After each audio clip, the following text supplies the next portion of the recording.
Saya mengajak Anda membuka dalam kebenaran firman Tuhan, diambil dari Injil Lukas pasal yang pertama.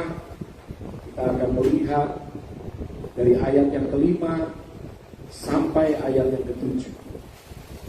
Kita akan belajar tentang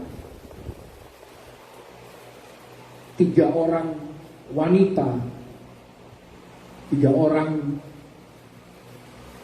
wanita yang bijak dari kisah Natal. Dan kita mau belajar dari mereka apa yang mereka lakukan, apa yang mereka pilih, apa yang mereka putuskan di dalam kehidupan mereka, sehingga mereka disebut sebagai wanita bijak dari kisah Natal. Yang pertama kita akan belajar dari Elizabeth. Dia mewakili para wanita yang sudah menikah.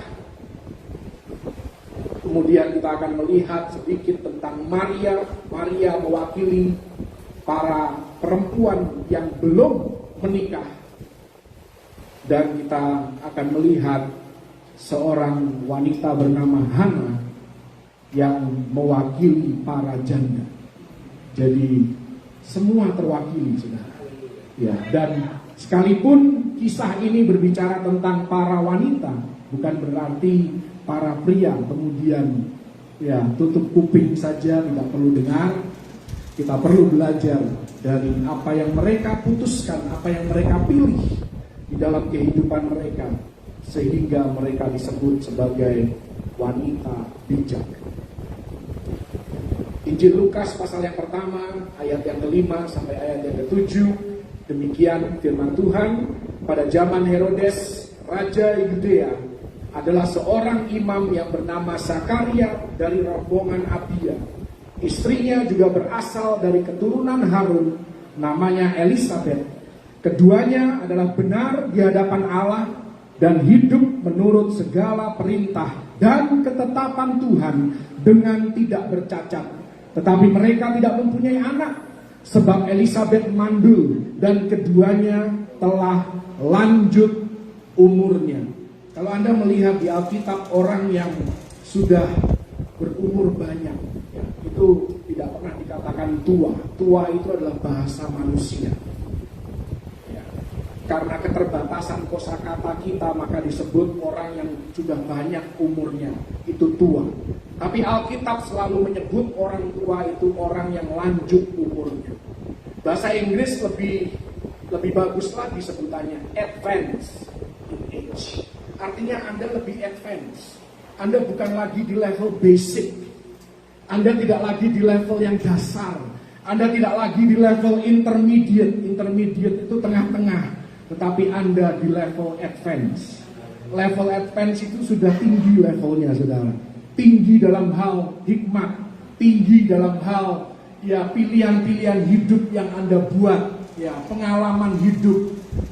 Hal-hal yang baik. Buah-buah roh yang sudah Tuhan kembangkan dan matangkan dalam kehidupan Anda. Orang yang lanjut usia seharusnya punya level kerohanian yang advance. Haleluya. Kita melihat di sini Elizabeth, Maria maupun Hana, mereka masing-masing memiliki pergumulan yang besar di dalam kehidupan mereka. Elizabeth mengalami kekecewaan berat karena sudah lanjut usianya, tetapi belum mempunyai anak. Maria melewati perubahan yang besar karena dia tiba-tiba hamil, tapi belum menikah. Bagaimana menjelaskannya? Anda bisa bayangkan, ya saya tidak mendoakan ini terjadi, tetapi Anda bisa membayangkan anak perempuan Anda tiba-tiba datang kepada Anda satu hari, "Ma, aku hamil." Dan ini semua karena salahnya Tuhan. Tuhan yang buat semua ini, gitu kan? Jadi bagaimana bisa menjelaskan situasi seperti ini? Dan tentunya Maria mengalami satu perubahan yang besar. Hana kehilangan suaminya yang sangat dia kasihi hanya 7 tahun setelah mereka menikah. Karena itu Hana mewakili orang-orang yang mengalami kehilangan di dalam hidup ini. Tetapi mereka berhasil mengalahkan semua tantangan itu. Kenapa? Karena mereka bijaksana. Mereka punya hikmat yang daripada Tuhan. Elizabeth mengalahkan kemarahan dan kepahitan. Maria mengalahkan ketakutan. Hana mengalahkan kesedihan dan duka yang mendalam. Karena mereka membuat keputusan yang bijak. Bagaimana sih kita bisa tahu seseorang itu bijak atau tidak?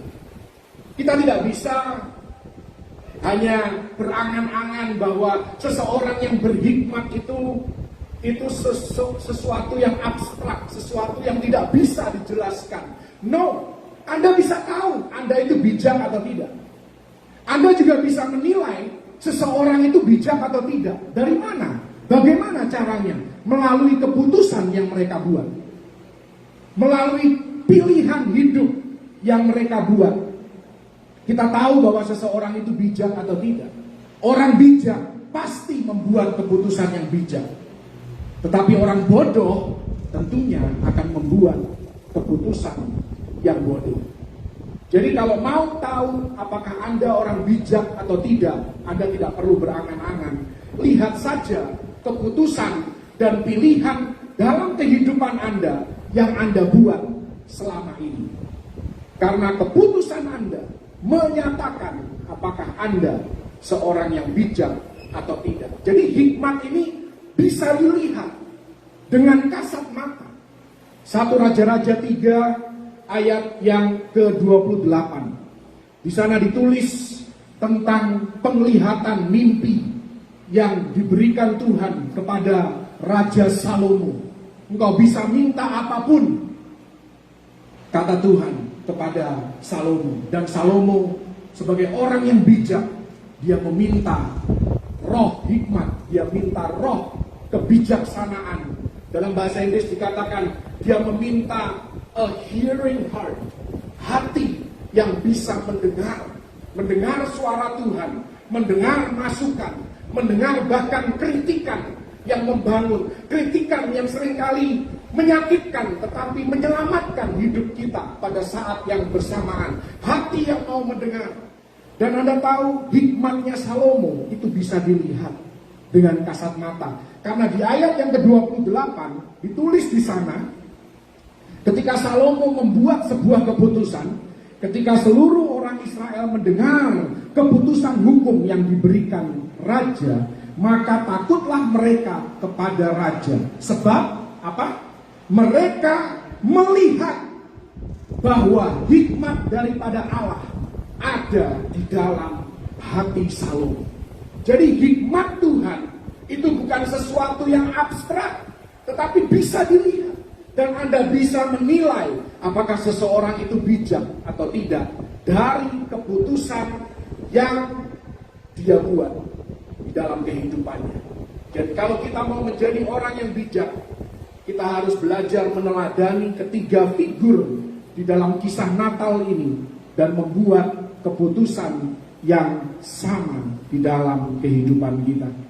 Kalau kita lihat tadi di dalam Lukas 1 ayat yang ke-6, di sana dikatakan keduanya artinya Zakaria dan Elizabeth adalah benar di hadapan Allah dan hidup menurut segala perintah dan ketetapan Tuhan dengan tidak bercacat. Ini adalah keputusan yang bijak, pilihan yang bijak yang harus kita buat di dalam kehidupan kita. Ayat ini menunjukkan bahwa Elizabeth adalah seorang wanita yang kuat, seorang wanita yang dewasa, seorang wanita yang saleh. Bahkan dia adalah kandidat yang sangat baik untuk menjadi mentor bagi para perempuan muda. Karena hidupnya menyenangkan Tuhan. Jadi orang yang bijak itu yang pertama, dia keputusan-keputusan yang dia ambil, perbuatan-perbuatannya menyenangkan Tuhan dan menjadi berkat bagi orang lain. Itu kita lihat dari kehidupan Elizabeth. Kemudian ayat yang ke-7 dikatakan mereka tidak punya anak sebab Elizabeth mandul dan keduanya telah lanjut umurnya. Ini menunjukkan bahwa Elizabeth adalah seorang yang remuk hati di sepanjang hidupnya. Anda dan saya perlu memelihara hati yang remuk. Artinya bukan berarti terus ya kita ditimpa masalah terus dalam hidup ini, bukan itu artinya. Remuk hati di sini adalah hati yang rendah hati, hati yang mau dibentuk, hati yang mengerti dan memahami hatinya Tuhan, hati yang selalu tetap berbuat benar, memilih apa yang benar, sekalipun apa yang terjadi di sekitar kehidupan kita seolah-olah tidak sesuai dengan harapan kita. Elizabeth selalu ingin menjadi ibu, tetapi hal ini belum terjadi dalam hidupnya.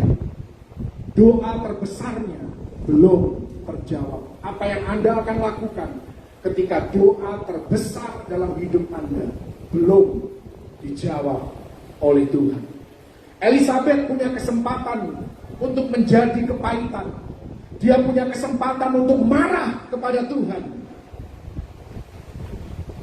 Setiap doa besar yang belum terjawab, kita diberikan dua pilihan. Apakah kita akan menjadi bitter, pahit, atau kita menjadi bear, menjadi lebih baik, lebih dewasa, lebih mengerti, lebih rendah hati.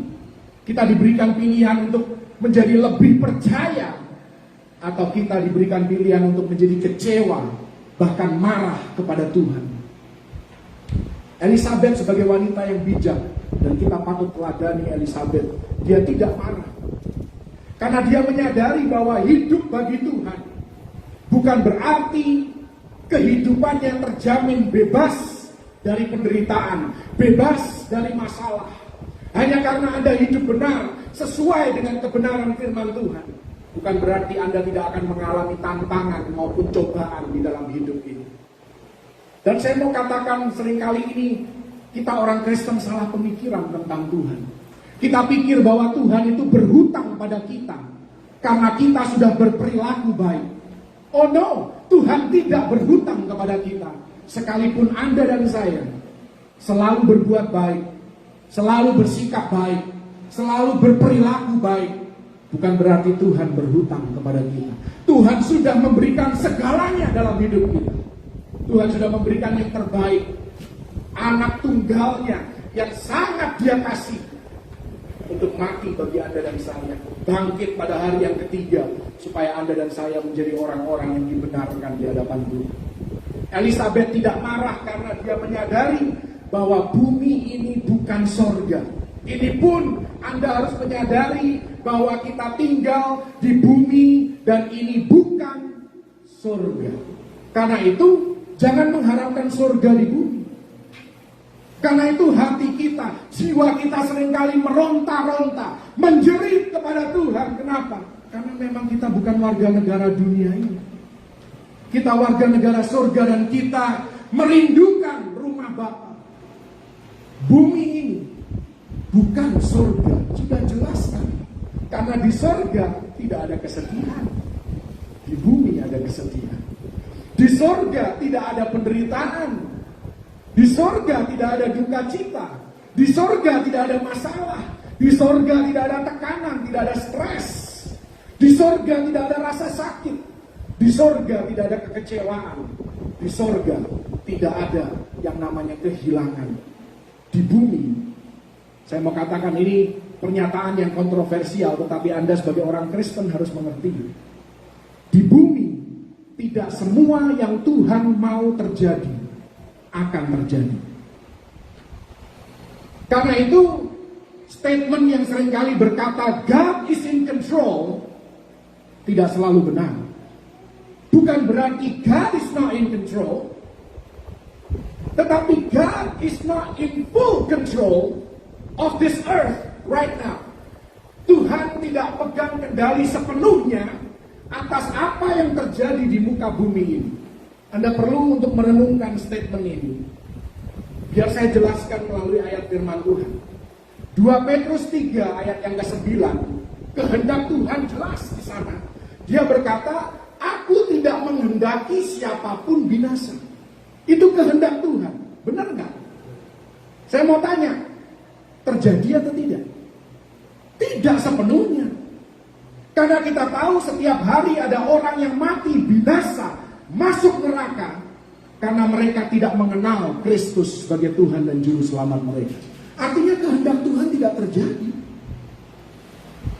Tuhan tidak mengendalikan segala sesuatu. Ya, sepertinya manusia di bumi ini semuanya robot. Tuhan kalau mau ngatur robot, ya gampang sekali. Anda mau mengatur robot, ya selama robotnya tidak rusak, gampang sekali. Tapi manusia diciptakan dengan free will, dengan kehendak bebas. Karena itu tidak semua yang Tuhan mau terjadi di bumi ini akan terjadi. Makanya Yesus mengajarkan kepada Anda dan saya untuk berdoa, biarlah kehendak-Mu terjadi. Amin. Tuhan tidak mau ada orang yang jatuh dalam dosa. Tapi kita tahu setiap saat, setiap waktu ada aja orang yang jatuh dalam dosa. Artinya kehendak Tuhan tidak terjadi. Karena bumi ini bukan surga. Tidak ada yang sempurna di bumi ini. Dan Elizabeth mengerti hal itu. Karena itu dia tidak marah. Dia tidak kecewa. Seringkali kita tanya sama Tuhan, "Where are you, God? Engkau di mana ketika aku susah? Ketika ada orang yang menyakiti aku, ketika ada orang yang merugikan aku. Kenapa Tuhan itu bisa terjadi?" Karena kita masih hidup di bumi. Dan bumi ini bukan surga. Anda lihat cuaca, Tuhan gak mau ada badai. Tuhan tidak mau ada taufan atau siklon yang menghancurkan bumi ini. Tapi toh itu hal itu terjadi. Tuhan tidak mengendaki siapapun mati sia-sia. Tuhan tidak mengendaki siapapun mati muda. Karena nanti di kerajaan 1000 tahun, orang yang mati usia 100 tahun dianggap mati seperti bayi. Masih muda sekali, umur 100 tahun. Kalau Anda belajar firman Tuhan, umur 100 tahun Abraham itu lari-lari mempersiapkan makanan untuk malaikat. 100 tahun. Musa waktu mati usia 120 tahun dikatakan matanya pun tidak kabur, masih kuat. Kaleb usianya 85 tahun, dia bilang sama Yosua, "Engkau mau utus aku untuk perang, aku akan pergi untuk perang. Aku akan merebut wilayah yang masih harus direbut." 85 tahun. Sekarang orang usia sudah masuk 60-70 tahun, sudah pengennya pensiun.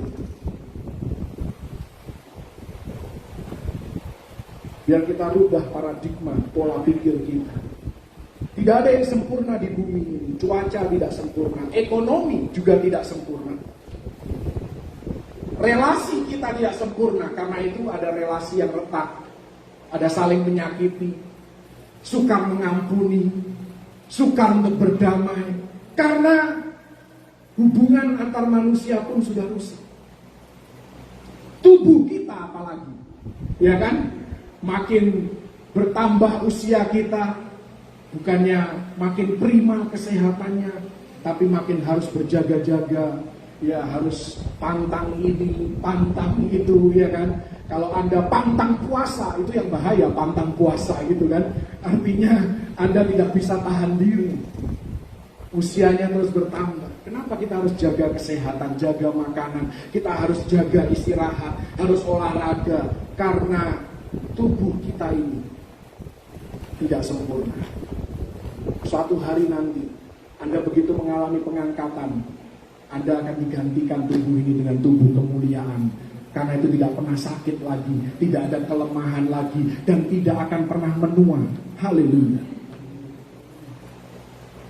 Semua sudah rusak di bumi ini. Dan Anda harus ingat ketika Anda mengalami masa yang sukar, Anda tidak perlu marah sama Tuhan. Karena memang bumi ini bukan surga.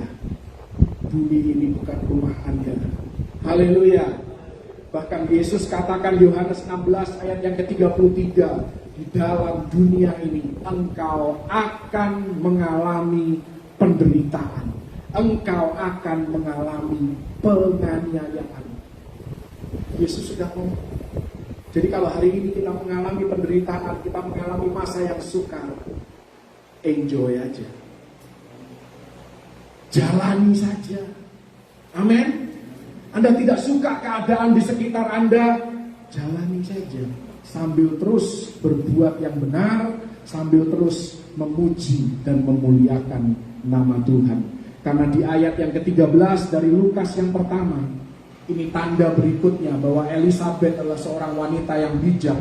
Di sana di ayat yang ke-13 dikatakan, malaikat itu berkata kepadanya, jangan takut hai Sakaria, sebab doamu telah dikabulkan, dan Elisabet istrimu akan melahirkan seorang anak laki-laki bagimu, dan haruslah engkau menamai dia Yohanes. Artinya begini saudara, bagian dikatakan sebab doamu telah dikabulkan. Dalam bahasa aslinya dikatakan bahwa Elisabet itu terus menerus berdoa. Sekalipun usianya sudah lewat usia produktif, tidak mungkin lagi dia bisa mengandung, tidak mungkin lagi dia bisa punya anak secara natural. Dia tetap berdoa. Elisabet tidak pernah berhenti berdoa. Sekalipun ada rasa kecewa, sekalipun tidak ada lagi harapan, dia tetap berdoa. Ini menunjukkan bahwa Anda orang bijak. Kalau dalam keadaan apapun Anda tetap berdoa. Sudah dijawab, belum dijawab, tidak dijawab, rasanya sudah tidak ada harapan lagi untuk dijawab, tetapi Anda tetap berdoa. Itu Anda orang bijak. Tapi kalau belum apa-apa sudah ada, udah males nih. Males nih. Itu Anda tidak bijak. Jangan bilang Anda orang berhikmat kalau Anda berhenti berdoa dalam hidup ini. Berhenti berharap pada Tuhan. Doa yang sama diulang-ulang, nggak masalah. Yesus di Taman Getsemani, doanya sama terus. Diulang-ulang terus. Jadi kalau ada doa yang monoton, Anda jangan komplain. Yesus pun doanya sama terus di Taman Getsemani. Anda lihat nanti, 3 kali Yesus berdoa sama terus, kata-katanya persis sama. Jadi jangan merasa bersalah kalau Anda tidak punya kosakata yang lain dalam doa Anda. Tuhan tetap mendengar. Amin. Dan tiba saatnya Tuhan akan menjawab doa dan permohonan kita. Haleluya. Ayat yang ke-20 dari Lukas 1 dikatakan di sana, sesungguhnya engkau akan menjadi bisu. Ya, karena Zakaria tidak percaya dan tidak dapat berkata-kata sampai kepada hari di mana semuanya ini terjadi, karena engkau tidak percaya akan perkataanku yang akan nyata kebenarannya pada waktunya. Elisabet mengerti. Zakaria tidak paham, tetapi Elisabet mengerti bahwa waktunya Tuhan lebih baik daripada waktunya sendiri. Kita harus belajar kalau kita mau menjadi orang yang bijak, memahami bagaimana harus menantikan waktu Tuhan. Belajar mengerti, Tuhan, kenapa ya doaku belum dijawab? Kenapa ya promosi yang aku rasanya aku pantas untuk dapat itu, tapi kok belum dapat? Anda harus terus berdoa, Anda harus terus menggumuli hal itu sampai Anda punya keyakinan bahwa oh ya benar, memang waktunya Tuhan itu lebih baik daripada waktuku sendiri. Ini saya alami karena saya masih bekerja sekuler. Saya tahu hal-hal yang saya inginkan tidak selalu terjadi. Bahkan hal-hal yang menjengkelkan hati saya itulah yang terjadi. Tetapi di balik semua itu, rasanya ketika hal itu terjadi, saat itu juga, wah rasanya saya mau berontak. Tapi setelah saya menggumuli hal itu, saya berdoa, saya tanya sama Tuhan, saya mengerti, oh saya tahu kenapa hal itu saya belum bisa dapat. Kenapa orang lain yang dapat? Mungkin kalau aku dapat saat itu, hidupku tidak akan sama lagi, mungkin malah lebih berantakan daripada hidupku sekarang. Tuhan tahu apa yang terbaik bagi Anda dan saya. Tuhan tahu waktunya untuk Anda dan saya menerima dan siap menerima jawaban doa. Tapi yang Dia harapkan adalah kita terus berdoa tanpa henti-hentinya dan bersabar. Itulah tandanya kita orang yang berhikmat, orang yang bijak. Kalau kita tetap berdoa, senantiasa berharap hanya kepada Tuhan. Ayat yang ke-24, ketika pada akhirnya Elisabet mengandung. Ini tanda berikutnya orang yang bijak. Ya, tanda ketiga kalau tidak salah. Dikatakan di sana beberapa lama kemudian Elisabet istrinya mengandung dan selama 5 bulan ia tidak menampakkan diri. Seorang yang bijak adalah seorang yang waspada.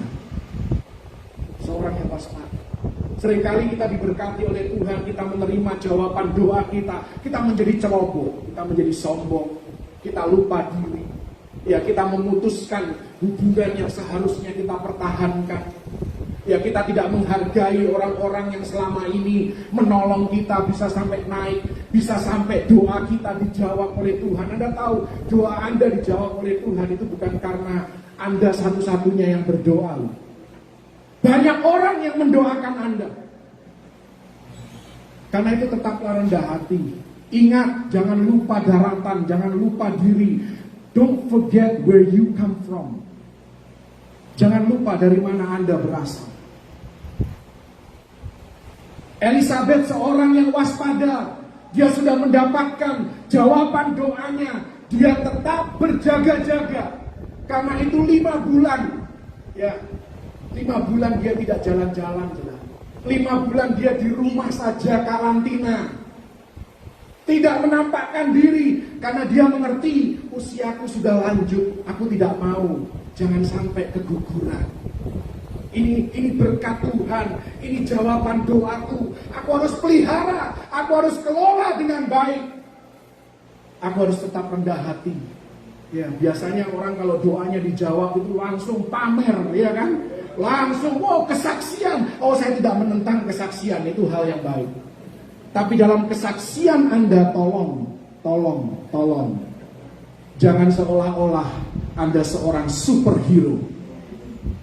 Anda seorang yang, kalau ngomong apa, Tuhan langsung dengar. Tuhan langsung jawab. Tetap rendah hati. Waspada. Jangan sampai berkat ini justru menjatuhkan aku. Berkat Tuhan yang aku terima, jangan sampai hal itu mempermalukan aku. Karena itu orang yang bijak pasti waspada. Dia tetap rendah hati. Ayat 25 dikatakan, inilah suatu perbuatan Tuhan bagiku. Kalau Anda mau kesaksiannya seperti Elisabet kesaksian. Berikan segala kemuliaan hanya bagi Tuhan. Haleluya. Elisabet merasakan aib.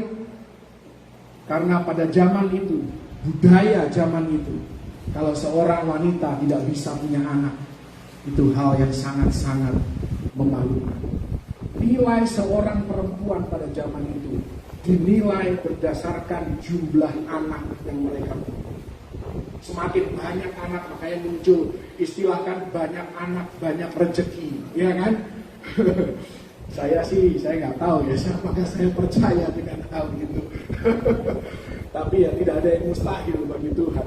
Karena saya tidak mengalami, saya tidak bisa ngomong. Dan saya tidak akan menentang orang yang anaknya banyak. Haleluya. Karena berkat Tuhan berbeda-beda. Atas satu keluarga dengan keluarga yang lain. Saya tidak akan menghakimi Anda yang punya banyak anak. Puji Tuhan kalau anak Anda banyak. Haleluya. Seorang yang berjaga-jaga, seorang yang rendah hati, dan dia kerendahan hatinya ini benar-benar murni karena dimanifestasikan dengan dia memberikan segala kemuliaan bagi Tuhan. Ini perbuatannya Tuhan. Ini bukan karena aku berdoa. Ini bukan karena aku selama ini dermawan. Ini bukan selama ini karena aku melayani Tuhan. Tapi semua semata-mata karena kasih karunia Tuhan di dalam kehidupan. Sekali lagi tidak ada salahnya Anda bersaksi.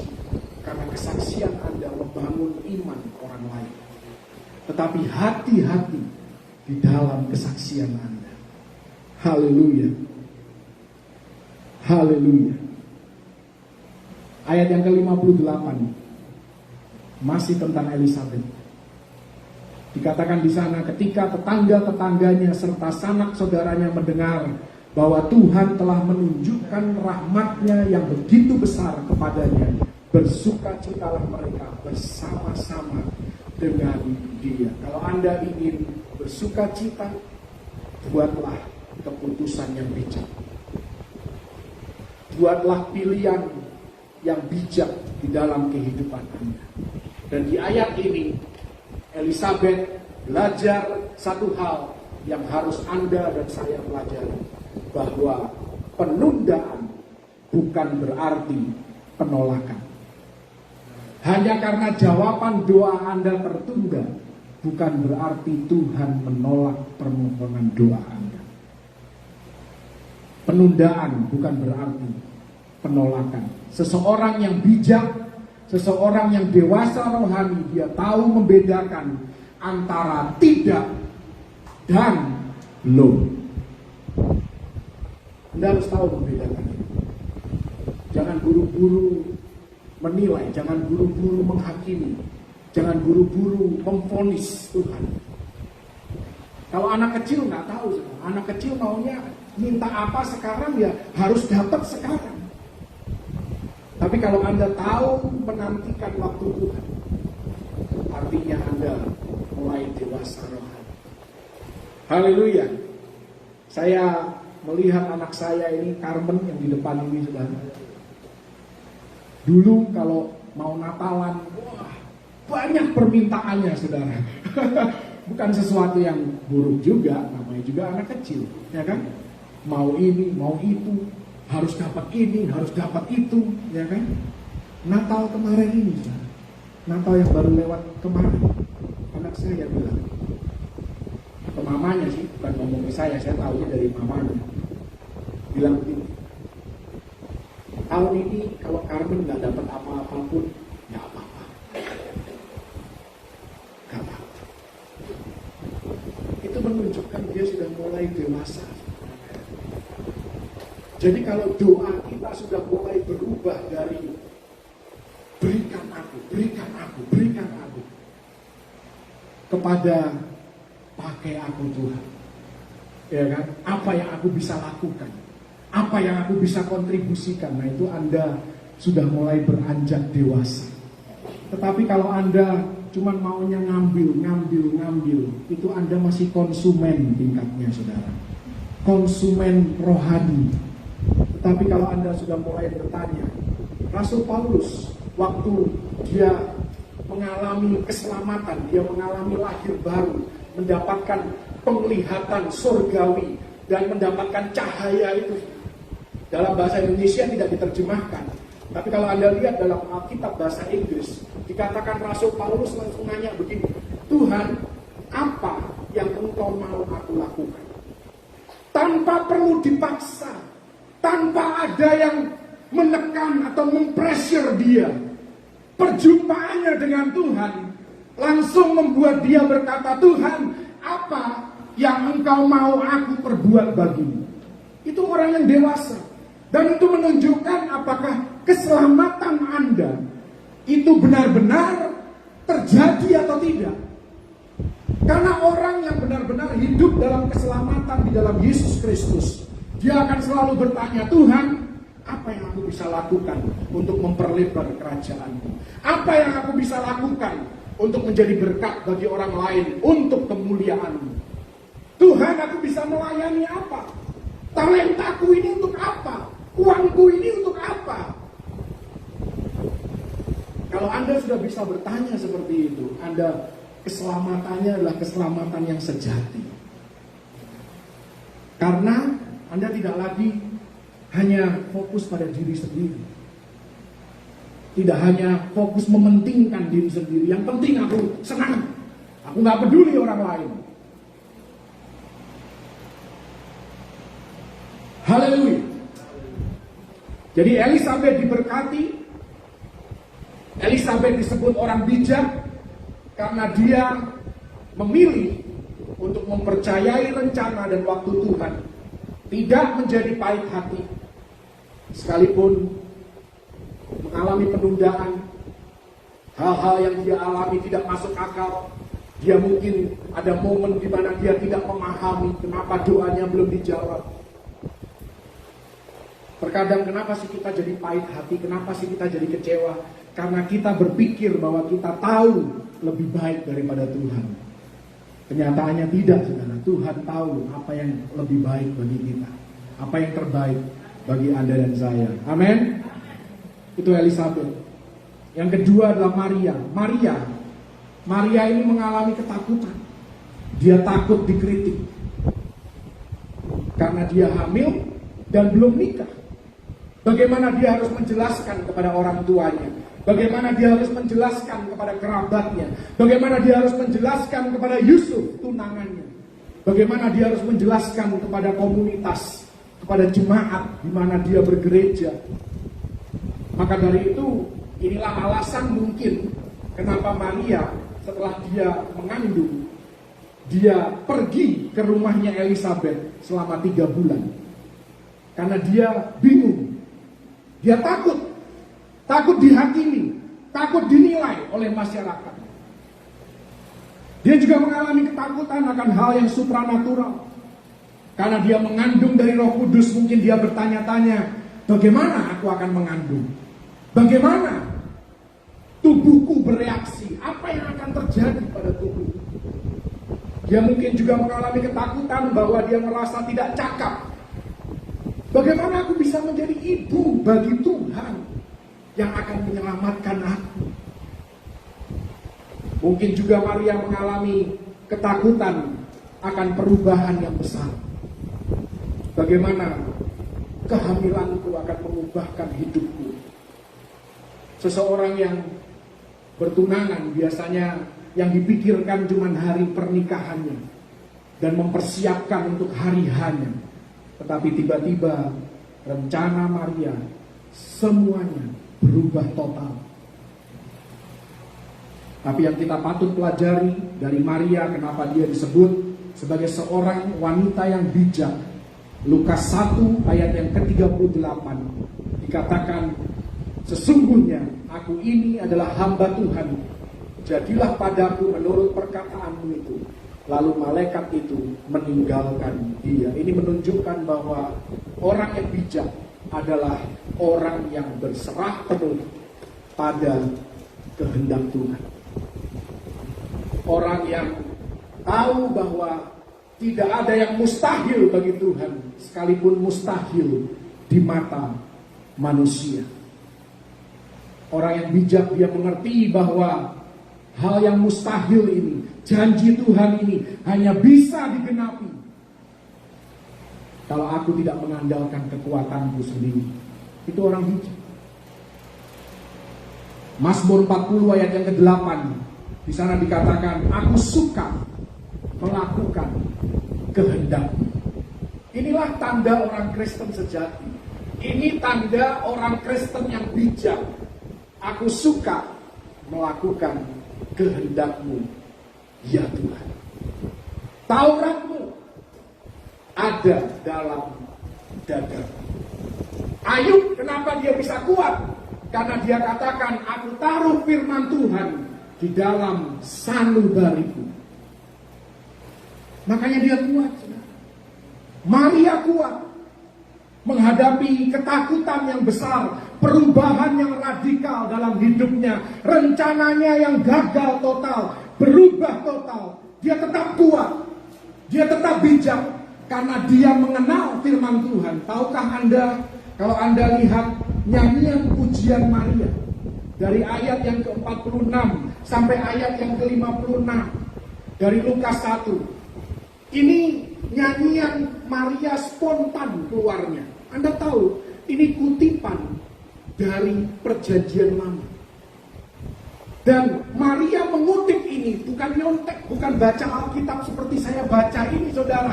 Begitu bayi di dalam kandungan Elisabet melonjak dan mengenali siapa yang dikandung oleh Maria, Maria langsung melompat dalam pujian penyembahan. Dan ini spontan. Ini adalah kutipan ayat 1 Samuel 2. 10 ayat dia kutip di luar kepala. Ini menunjukkan bahwa Maria adalah orang yang mengenal, dia menghafal, dia merenungkan, dia menghidupi firman Tuhan. Dia hafalan ayatnya banyak sekali. Ini yang perlu untuk kita camkan di dalam kehidupan kita. Saya tahu kita punya seorang yang luar biasa di sini, Pak Benyamin. Doa syafaatnya pun penuh dengan ayat-ayat, saudara. Kutipan ayat semua kalau Anda dengar doa syafaatnya Pak Ben. Iya, dahsyat, saudara. Ibu Ida juga ya. Kutipan ayat semua, saudara. Kalau saya masih nyontek gitu kan. Saya hafal ayat-ayat tapi kata-katanya sering lupa. Karena itu saya ngomongnya yang penting intinya sama. Tapi kalau mereka ini, saudara, ayatnya itu terkutip persis seperti yang tertulis. Itulah Maria. Menunjukkan bahwa dia adalah seorang perempuan yang intim, bergaul karib dengan firman Tuhan. Karena nyanyian pujian Maria itu digubah secara spontan. Haleluya. Zaman itu nggak ada Alkitab seperti kita. Oh tunggu ya, buka ayat dulu gitu, nggak ada, saudara. Semuanya ada di memori, ada di ingatan. Dahsyat, saudara. Maria diberkati karena dia memilih untuk mempercayai Tuhan lebih daripada ketakutannya. Yang terakhir, seorang bernama Hana. Dan Hana ini ditulis di Lukas 2 ayat yang ke-36 sampai 38. Ini figur yang terakhir yang akan kita bahas siang hari ini. Lagi pula di situ ada Hana, seorang nabi perempuan, anak Fanuel dari suku Asyer.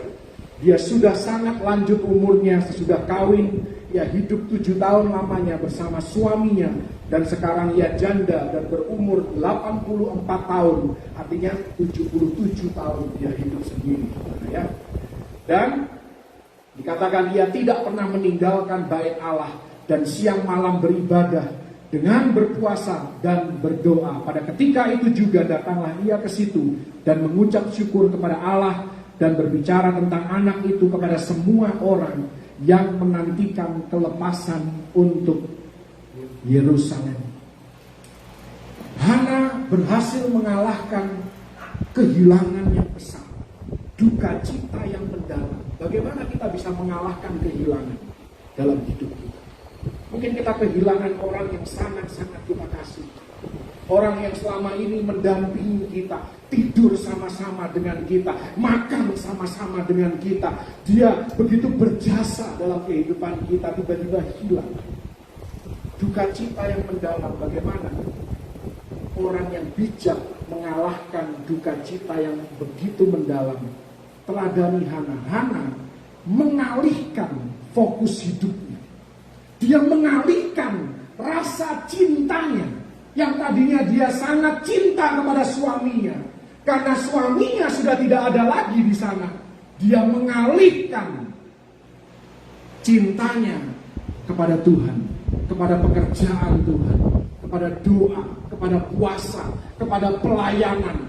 Ini tidak berbicara tentang sekedar pelampiasan. Ini benar-benar sesuatu yang berubah arah.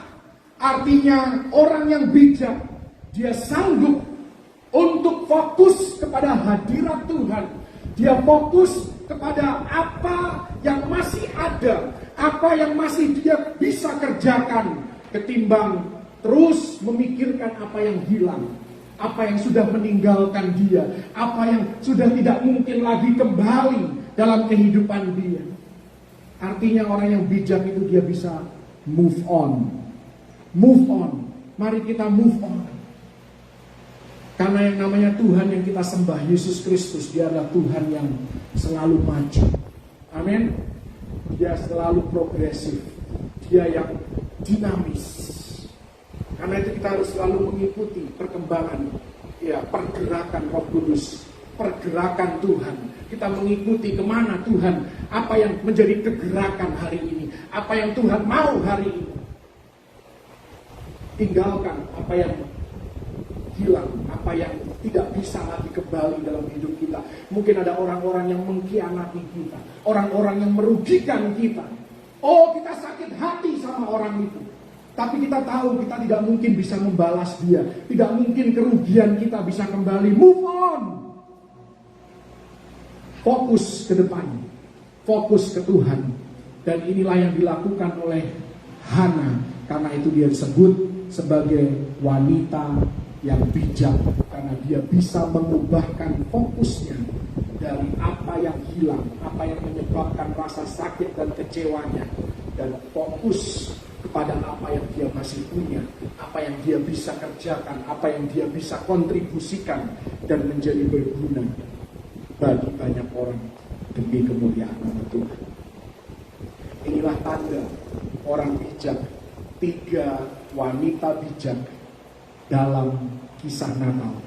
Kiranya Anda bisa meneladani kehidupan mereka, dan kehidupan Anda pun saya berdoa membawa kemuliaan bagi nama Tuhan, menjadi berkat bagi banyak orang. Tuhan Yesus memberkati. Haleluya.